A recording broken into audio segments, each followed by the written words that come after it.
5 travel hacks only Swiss locals know, car edition. Part 2.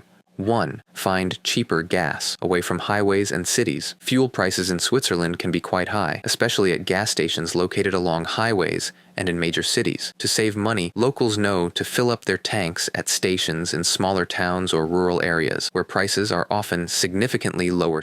2. Enjoy scenic routes. While highways are efficient for getting from point A to point B, Switzerland's true charm lies in its scenic routes. These lesser-known roads take you through breathtaking landscapes.